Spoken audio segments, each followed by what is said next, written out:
Hello everybody, welcome to Robert's Train Set.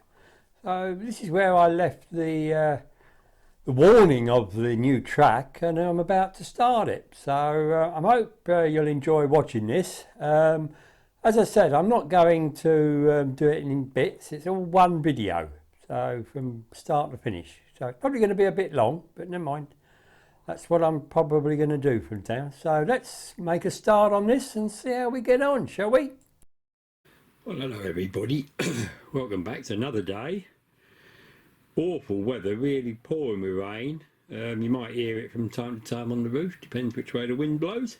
So in front of us is our trusty Mark III carriages that we use for testing. So I'm handheld again because as you'll see later on, the tripod is being used for other things.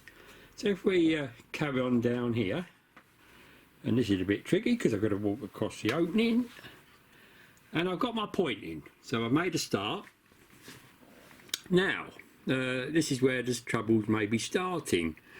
First of all, I've got the point motor there. I have got an under board motor, but I can't particularly do it, can I, because it's a bit thicker wood underneath there. And if you notice, if I can get you in the right place, which is difficult, but I've actually pulled this bit away for the time being, because if I send these carriages round and then bring them back and show you, even with that pulled out, they get quite close. So I think at some stage I'm going to have to do my normal thing of planting a piece on here. Now ideally I'd like this point motor over this side, because as you go round, the carriage actually goes over the point motor. Now on these it's okay, and that is sitting in its right place. It's not fixed, but it's in its right place. But some of my carriages hit it, as you've seen, up the far end. So I might even pull this out even further to be able to facilitate the motor going there, which is ideal. If we carry on round, it's crashed its way through the barrier, very irresponsible of it, and it's carried on down there. So I think we'll go down the other side now. So here we are at the back end of the circuit, we could say, or the back end of the layout.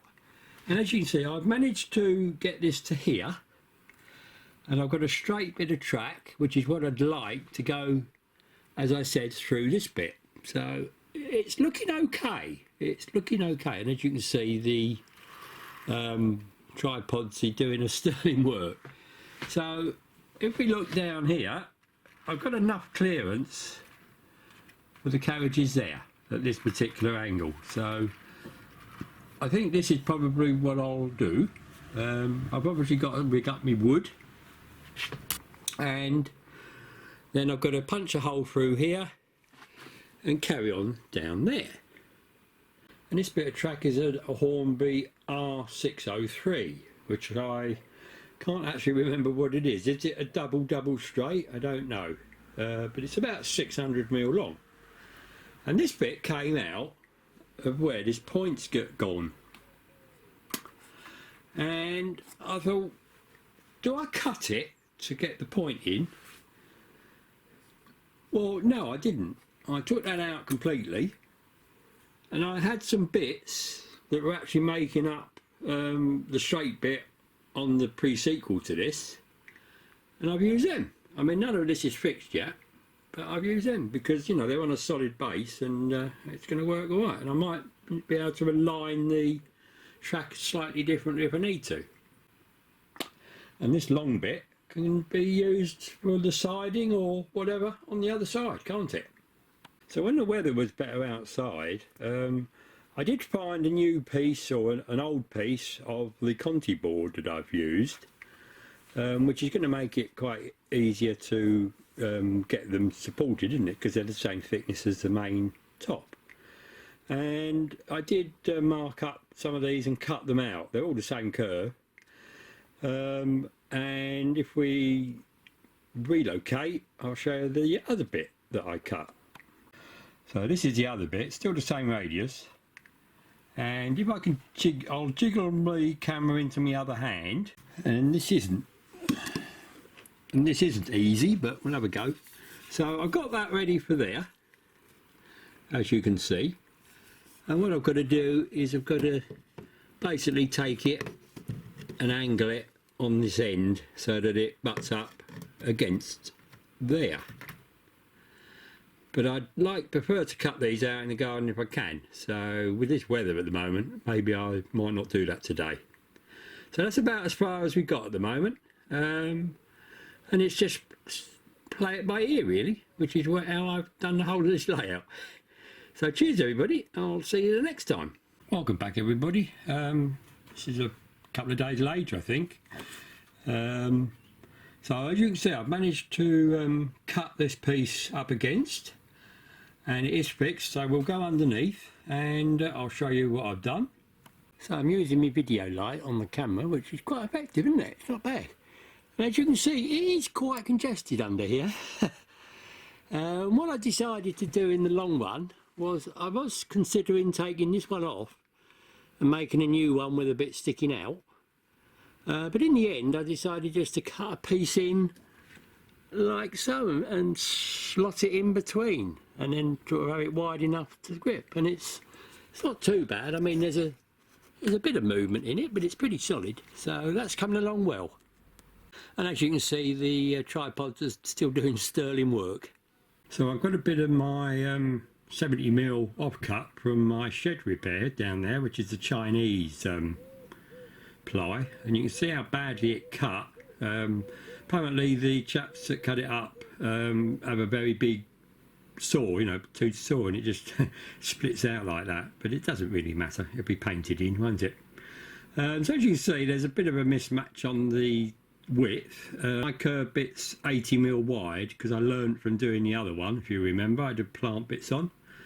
But obviously these were 70 because that's what I wanted to get out of that board. So I'm just going to blend, I think I'll just blend that probably in here. Just take that round and just sweep it in because I don't think it'll hurt there. I'll just check with the old carriages of course, but if you run them round,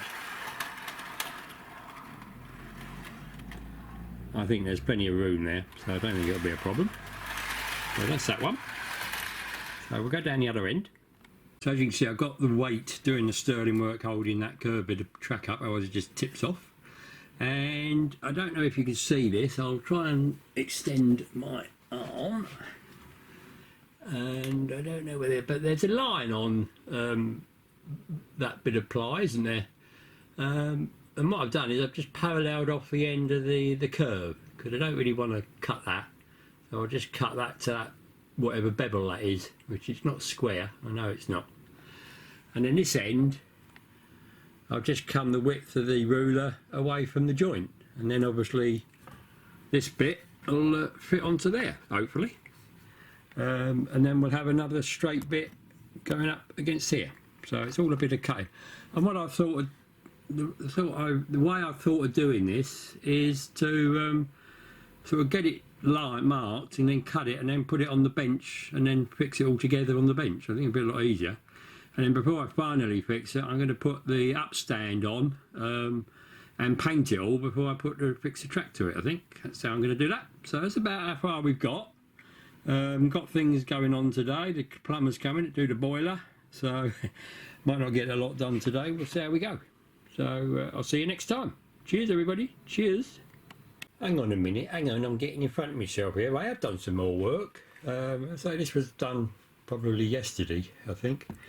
I managed to get this curve point, a new curve point in. Again, none of this is fixed, and I've managed to sort of just join up. I've got to, I'll probably put a slight curve on this flexible track to sort of ease it in. We are rather close here, we'll have to see what happens. Hopefully it'll be alright. And on this one I think I'm going to use the Unser board point motor, so obviously we'll need to at some stage drill a hole through because it's fairly empty underneath, excuse me. And then there's my other bit of track ready to go through this backboard, so it's all a case of working it out. And I suppose you're wondering, how am I going to cut through this vaccine. Well, I've got a very useful tool for that. I'll show you. So having a look at my treasure chest here of tools, if I take some of these off my files, we have a very deep, what would technically be called a coping saw, I think, but obviously you can see it's really, really deep, and that actually will go right down from the top to the bottom. And obviously you drill a hole, put your blade through, and away you go. And I'll probably cut it backwards so that I work it from the outside back screen, the back of the back screen, and then pull it towards me, and that hopefully won't rip the photo too much. So I'm sure you'll look forward to that, won't you, everybody? So now this time we really are finishing, and I'll see you next time. Cheers, everybody. Cheers. Well, welcome back, everybody. This is a couple of days later, I think, from when I last filmed. The temperature's certainly going up. It's 75 up here in the loft, and it's about 12:30, and it's Wednesday the 12th of May. Just been swimming. I quite enjoyed. I met a fellow model railway enthusiast, but I think he's a bit above me. He runs trains, so he's going to have a look at my channel, see what happens. Never know. That's the first time I've ever met anybody that, you know, actually model railway, except at my U3A. There's a couple there that do it. So if you remember, I sort of almost forgot I'd fitted this point in. So it's all still loose, although I have got a few screws in just to hold it steady, you know, because when you're trying to do flexible track, it seems to want to move, doesn't it? Especially the very flexible. But it's moved on a pace, I must admit. So I'll relocate and we'll start at the beginning. So you saw this, and I'd cut this in, but now we've got that all the way down there. It's all held together. It's got a brace in the middle, if you can see it, and it's all fairly solid. And I think when I put my upstand on it, it's going to be quite sufficient for the weight of these trains. So we'll go around the other side. So it doesn't finish here, it carries on. Oh look, we've got half the back seam missing here. We'll go and have a look from the other side later on. It then carries on here, and as you can see, I've got a couple of braces holding it up, and we've got the point, and what we got here, oh blimey, we've got the container train here. So we've got the back line, this one here. This is the one that goes and joins on again, or I should have said will join on again, but no, given the game away now. So I've got a nice buffer stop here to stop it rolling off the end. All this basically at the moment is all held up with the tripods, which is why I'm handheld again. So where I am at the moment is this one here, this back one, that is fixed at the other end, the end where we just came in, all loose here, and all loose here. This I had to cut a new piece because the bits I'd cut, the one I'd left wasn't big enough. It's a bit of a pain, but anyway, I've cut that. I've done that out of ply, and as you can see, just held with a cramp there and a cramp there. Not very well, but it's working. And as I say, this is all loose. This is all basically just cramped on. So I'm very brave, and I leaving that on there. But it's been there all night. And if we go the other side, you can see it's all joined up. So we'll go around the other side and I'll just show you my tunnels. So as you can see, I've cut that corner out and you can see the train through it. I'm going to try and put like a brick detail to the back of this to make it look like a proper tunnel. And I've used the ceramic type Hornby tunnel entrances. The one that was snapped in half is there, and I've got to glue a bit on to make it a bit bigger. So I'm quite happy with that, really. It's what I was envisioning. So we'll just see the train run past there when it's on the way through, which, you know, is helpful. So we'll move up the other end. So where the line either comes back on or disappears, we've got this tunnel mouth, which is polystyrene, I think, most of it. Not Hornby, but it was in one piece. And as you say, as I said, it's a bit weird having the tunnel mouth in a field. It's on the way down to Australia or New Zealand maybe. And again with this I'm hoping to put some sort of tunnel wall in, I think, to sort of so you don't actually see right through, like I've done on this side where I'm filming from. So that's not bad. I'm happy how it's going.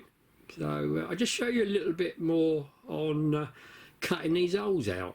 So set out on top of my about, well, I don't know, about a 55-year-old toolbox that I made when I was a nipper.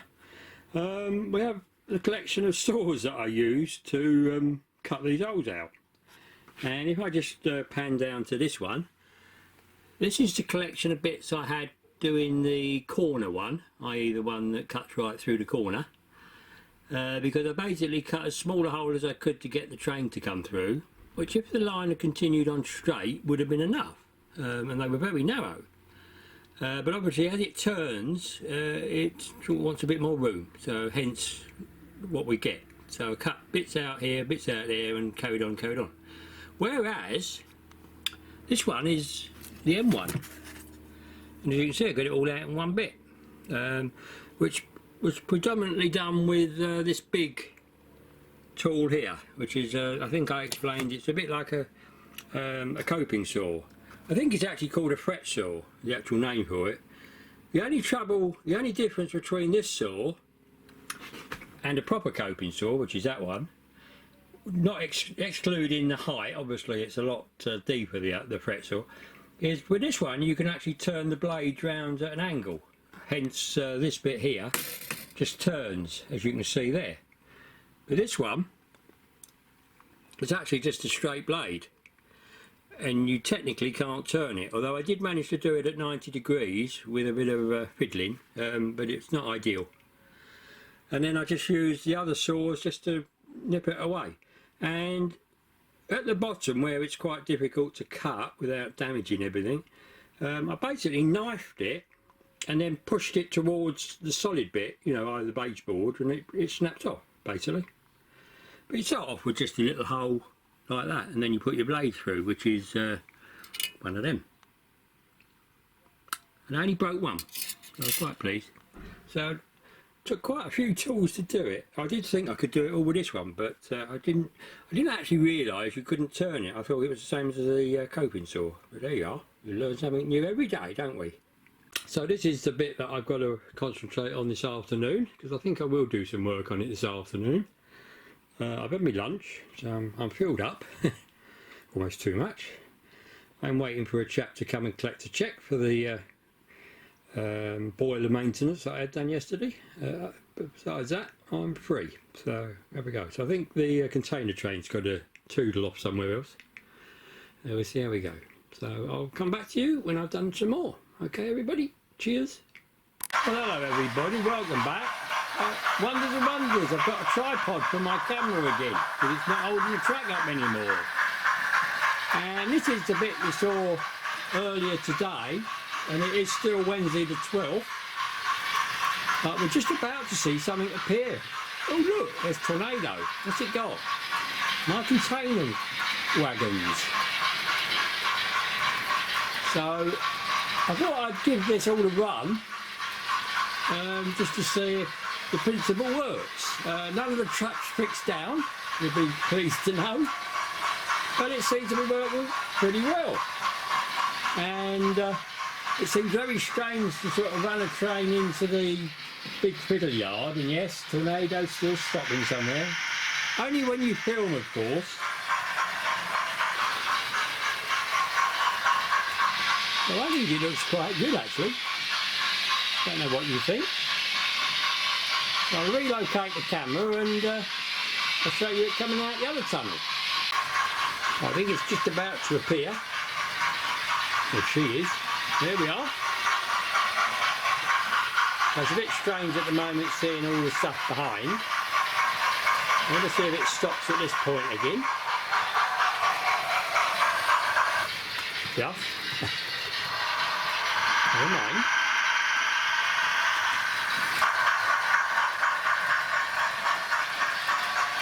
So I'm pleased with this, and I must admit I had the Thompson with all the HST carriages. Makes quite a nice train actually.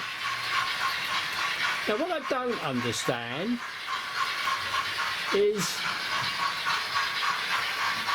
that the last time you saw this Thompson L1, it was making a horrendous noise, wasn't it? Now I must put my hands up and say I never did anything about it. I never tried to look inside and see what it was.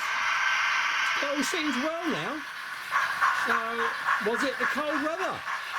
Perhaps, I don't know. It's all running quite nice now. Got a little drop of oil on bits of it, you know, I pulled out because I've not used it for a while, and it's working lovely. Likewise, I ran the Tornado the other day, and that again was really, really noisy. And yet today it's working very well, except for stopping. So yeah, I just thought you'd like to see this. I'll go the other side and show you behind the scenes, so to speak. So here we are behind the scenes, waiting for Tornado to appear, and here she comes. It's a little dark this side, isn't it? But as you can see, not a problem. Yeah, very dark.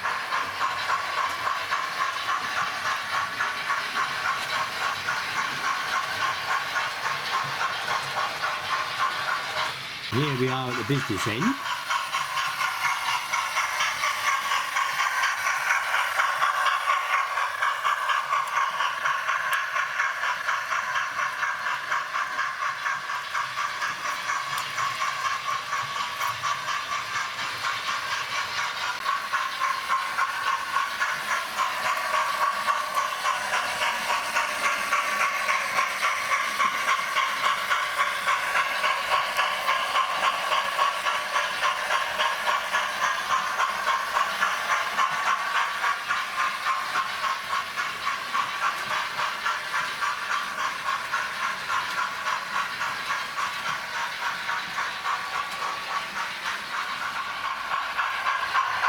So I'm really delighted that I've not had to take these apart and see what was wrong. I am convinced that it's something to do with the cold weather, because it's pretty warm in here now. It's probably well over 70 degrees. Sorry about the post.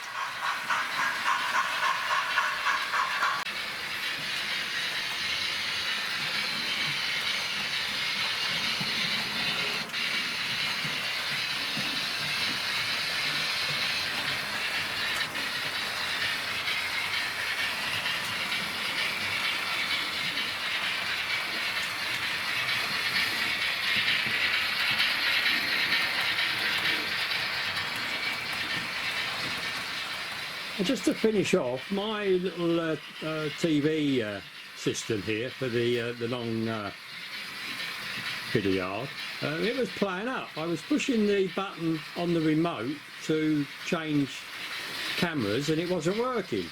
And I think what's happened, when I tilted these, I put a couple of screws in and put some protection between that, and I think, and it was the blue stuff, and I think it sort of shrunk on slowly and altered the angle. So I moved the screws out earlier on today, and it's been good. First time every time. It's great. I was actually hoping you might be able to see this other siding in this, but it doesn't appear to work, unfortunately. And of course this is the far end, but I did think we might be able to see it here, but unfortunately not. I suppose if I turn the camera slightly it might. Anyway, that's it, I'm rambling, and I'll see you next time when I've got all the barriers in, I should think, and probably painted as well. We'll see how we go. Bye everybody, bye. Well, hello everybody, welcome back to Robert's Train Set, and it's now the 14th of May Oh look, there's a train going through the tunnel there. So that means it might be here in a minute. And there we are. We have the Thompson pulling the HST carriages. So needless to say, at this time of the evening, I've got my cup of tea. So it's nearly all gone. I shall be finishing that in the next couple of seconds, I reckon. So let's go and have a look and see what's going on. Sure, the Thompson comes through here. Did we not?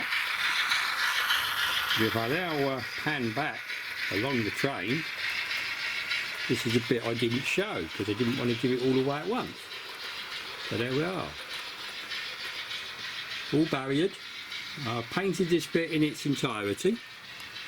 Even down there, which it wasn't before. Does it mean I've got to find a new place for all my couplings? I don't know, they might still fit on here. We'll have to have a look, won't we? So yeah, I'm happy how it's turned out, shall I say. So as you can see, my railway props, tripods are back in their rightful place, waiting to be used for their proper purpose. Although I think I might use them to support the new bit when I put the pins in. As the Thompson comes backwards for yet another circumnavigation of my outer track,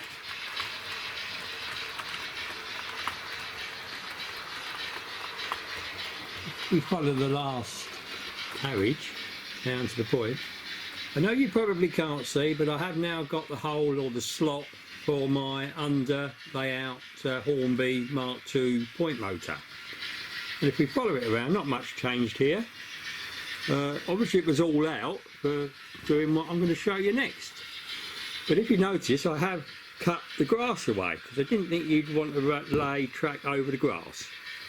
So we now go to the back scene, shall we say, or the back of the back scene.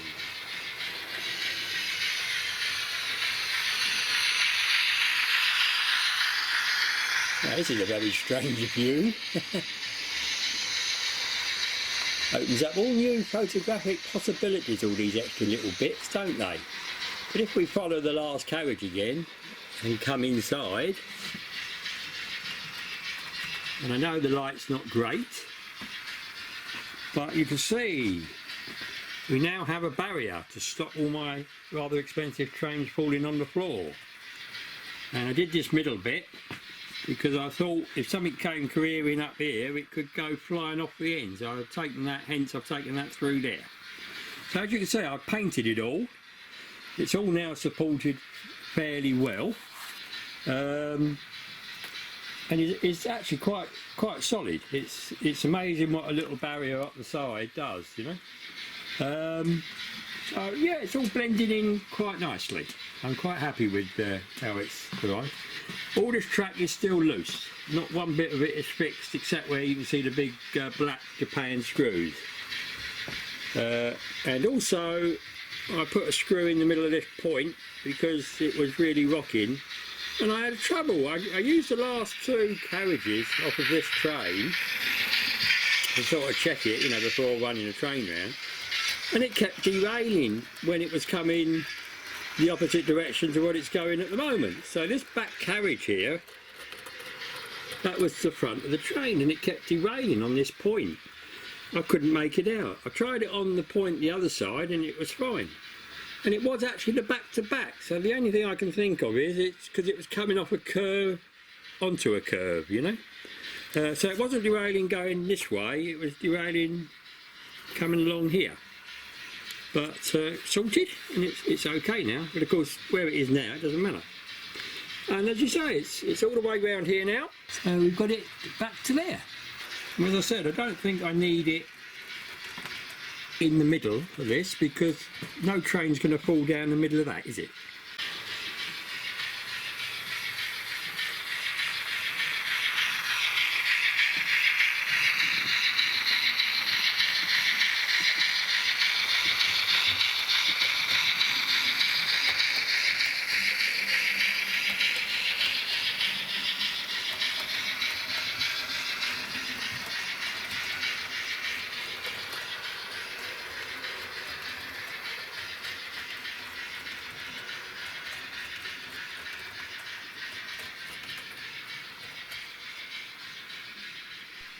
So earlier on I said about not being able to see these trains on the new extension, but you can. Look, I've zoomed into the little camera screen and you can see them, look. Disconcertingly they're going the opposite way to what they're actually going, but you can actually see them. So as we see the Thompson and its HST carriages for the last time this evening, I'll follow it along. What do I have to do to finish this bit of an extension? I've got to obviously pin all the track down. I've got a new points and signal decoder. There is the Mark II Hornby point under board. There is a new surface one, and there's a new surface one hidden, just hiding by that accessory box. And then what else have we got? If we go a bit further, we have two new colour signals. And in my hand, we move back again, nice bag of cable.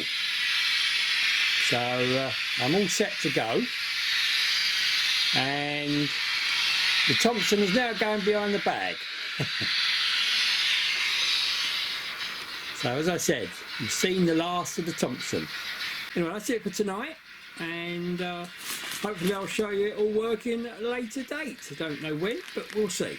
Okay everybody, thanks for watching, and cheers.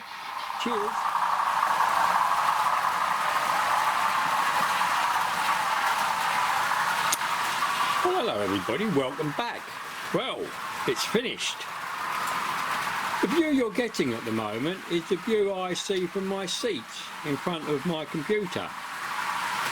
And in a moment, a very noisy Class 40 will have a little bit of a struggle pulling this container train. But it is just about doing it. And I use this position just to sort of show you what I can see in essence from where I sit. Now obviously I get a wider field of view from this. I think maybe a fisheye lens would have been better, but I'm doing it on the big camera. So as the 40 goes through with the Freightliner, here's my control computer with my new layout diagram, and I'm going to give you a little bit of a video on changing this from the original to what it is now. And the other thing, I can obviously see my monitor there for my big fiddle yard. I can also see that end of the layout. But basically, the tracks that are right by this embankment, that's about what I see. Maybe a little bit more, but not much. Now, we've got the new bypass route, haven't we? Which is what I'm going to call it. It is a fiddle yard as well, but a bypass route. I can't see it, can I? I've got this back screen in the way, the back scene. But if I pan up a little bit, and we'll wait for the 40 to come through, hey presto, I can see it run along the new bit. There it comes.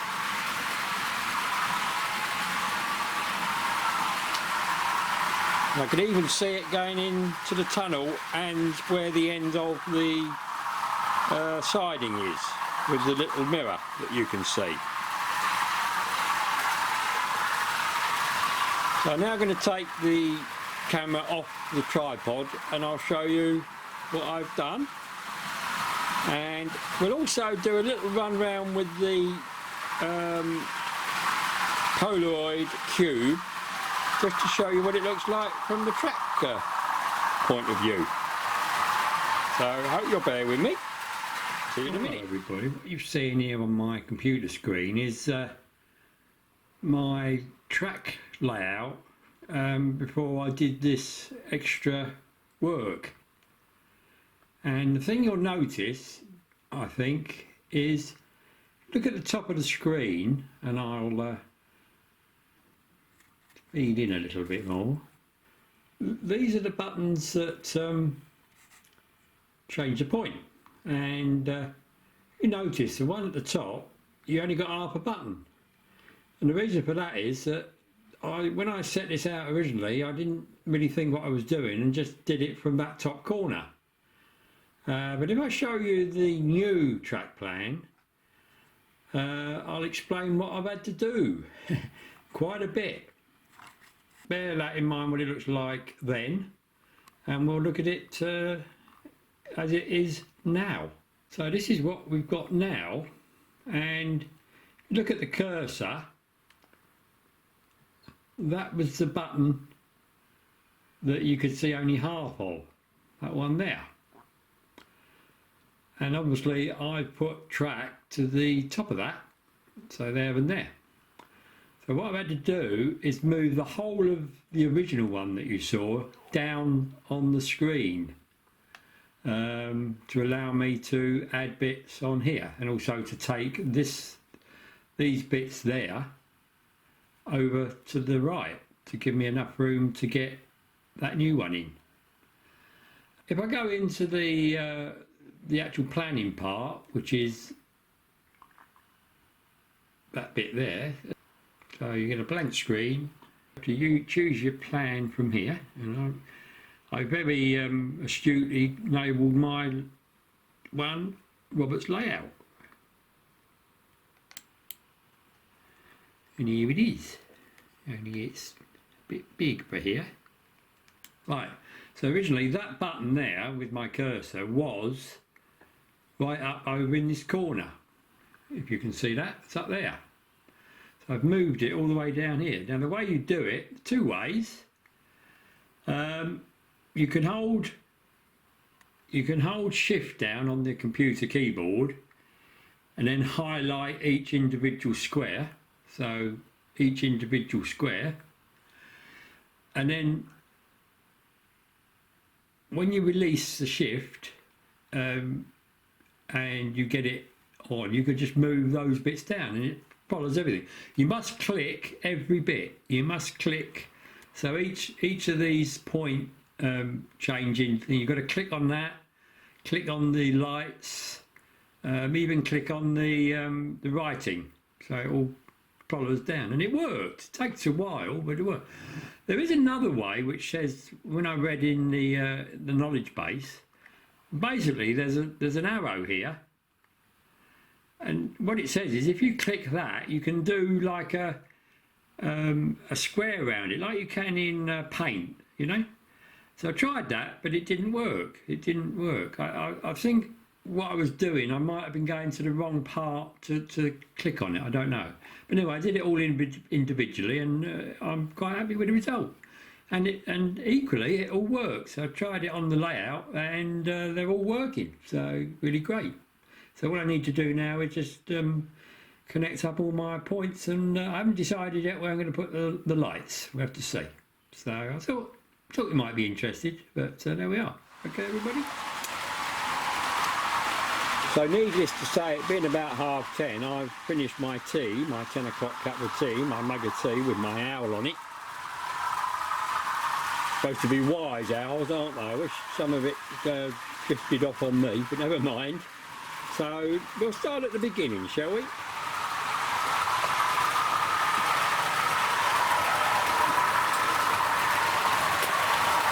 So as the N7 and the 395 go through the shot, and of course the 40's got to fog it as well, I thought I'd give our Tornado and our Thompson a little rest, because they've done sterling work in the video before this, haven't they, pulling these about.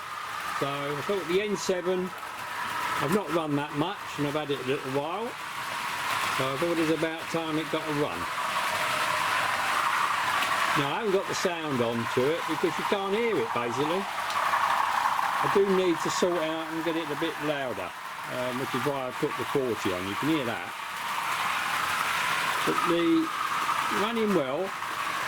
I am tending to clean all these locos now with the Gauge Master wheel cleaner, and it does make a hell of a lot of difference.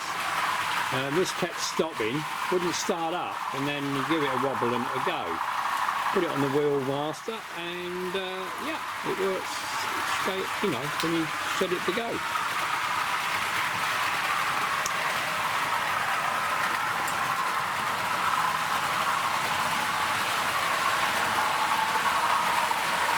And the 395's been lovely. It's operated when I needed it to. I've had it running around the outside of the new track as fast as it will go, with no problems, after a few teething problems. And if I pan up, in the terminus station we have HST having a rest, because this again went round the new layout on the very outside doing 125 miles an hour in both directions and no problems. Great. Although I must stipulate that that was before I'd nailed all the track down, and I haven't done it since. Perhaps I should. We'll see. So if I film here before the 40 comes through, I've decided that I can't get all my couplings, and it's about to be blotted out by the 40. I can't get all my couplings in the area where I used to, because it could be a bit low. So I've decided just to put a couple or one of each type that I use, and I use quite a few as you can see, here, and the rest will be in a box if I need them. So really the start of the new piece is here, albeit it wouldn't start without that point, which obviously is now motorised. And as the 40 goes through and holds the picture again, you might notice this little sign here, look. I've got a line with 6 foot. And when I go right round here, I'll show you what's at the other end. So we'll carry on round here from the other side, and I'll show you what's been going on. So the track now is all pinned and screwed down where needed, and I did have a bit of trouble here, as you can see, with a screw. And what have we here? Good God! So there's a tunnel. So I thought it was rather silly being able to see through the tunnel entrances, as Alan from Dragon Junction's mentioned on my other side. So I made a tunnel entrance. Now here it's just in the background, isn't it? I hope you'll agree it does the job. So we're motorised here, and all pinned down, all ready to go.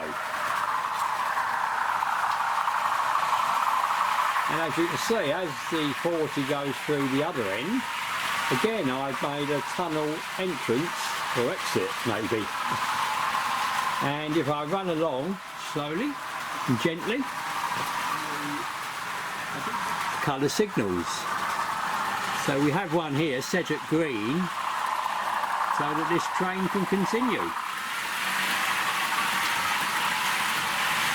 Now I think in the real railway, this light would be further back here so that they can see it. But hey, you know, I want to actually be able to see it on the layout. So these tunnel entrances or exits have been made with the 3mm hardboard that I've got round the edges here. So that's hardboard there. The bit on the top is just my beer boxes as usual, and I just painted it up. Now all this grey blue paint is now gone. I've got none of it left. So does that mean I can't do any more extensions? Maybe. Getting difficult now. It would encroach in operating areas. This is the exit. Now this tunnel entrance I thought was rather too big, so I've cut it down, made it a bit smaller, and in case I ever manage to find a photo that I can make it look more realistic rather than coming out of the field, I've only done it with blue tack onto the back scene, so that I can take it off and run the photo behind if need be. And it obviously comes down, there's the signal, to the new point, which has got the Hornby Mark II under layout motor on that, which is working very well. And then basically we're back on the original layout, aren't we, here?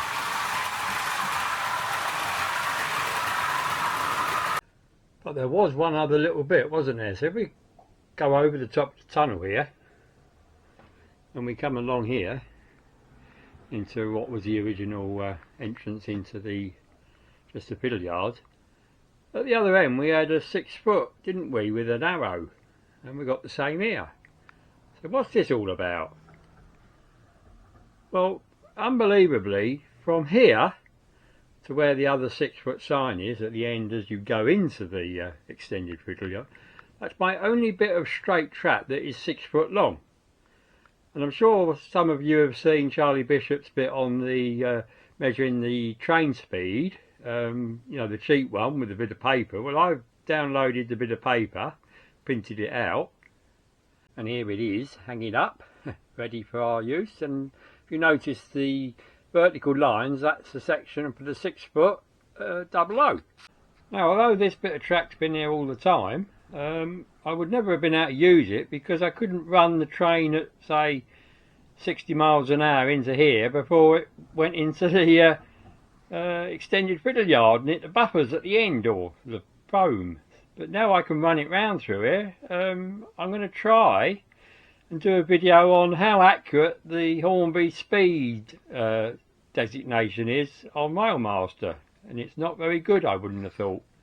So I just thought I'd show you this. So as we watch the Class 40 with the container train go along the back area, and I go over the top of the that scene to the proper layout, as the N7 thunders down with its nice little train,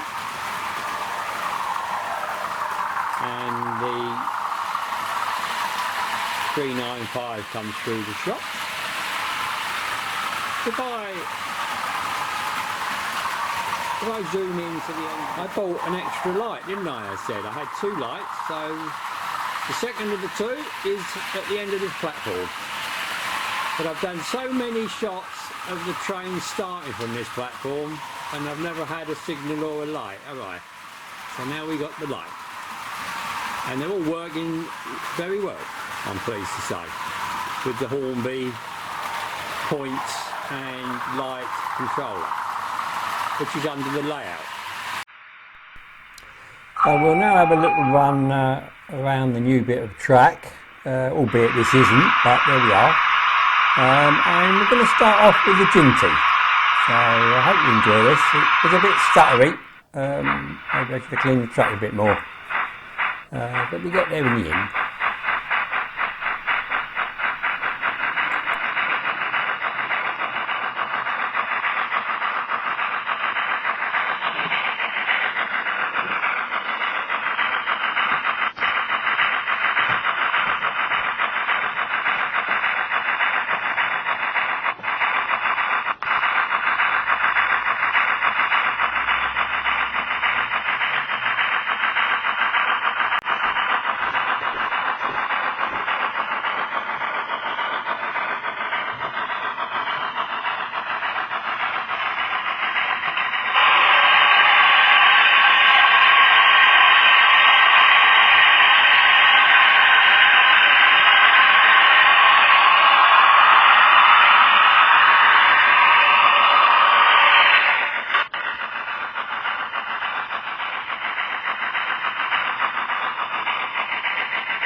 So we've now changed locomotive and direction and being pushed by the N7, which is very, very quiet, as you can tell, compared to the Ginty.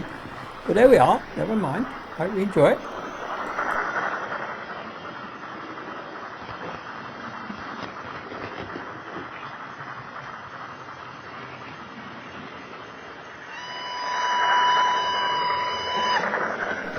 So now we're being pulled by the N7, so hope you like it this way as well. Different.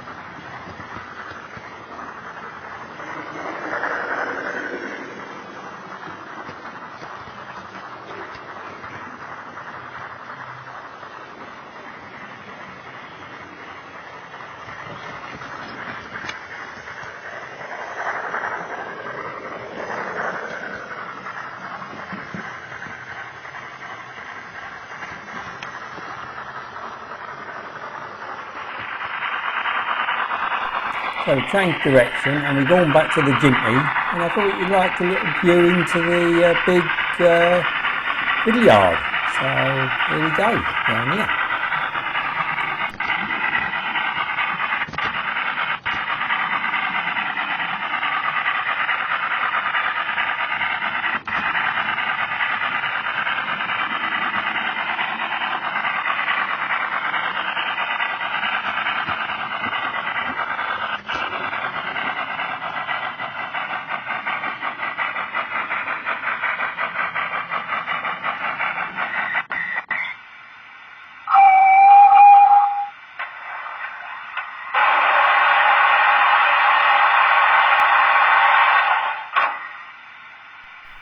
So as we've got the 101 DMU next to us, we'll have a look at that coming down the extension, shall we?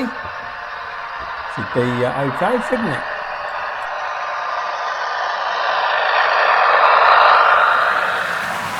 So just to finish, we'll just show you a general view of the layout, catching most of the trains that are on it.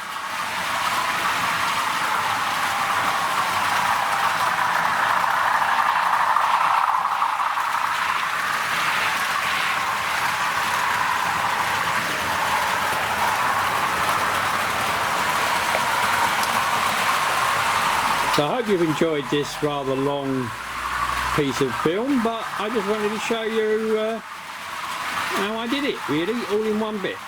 So it's probably going to be longer than the single individual episodes, but I hope you've enjoyed this. I'd like your comments.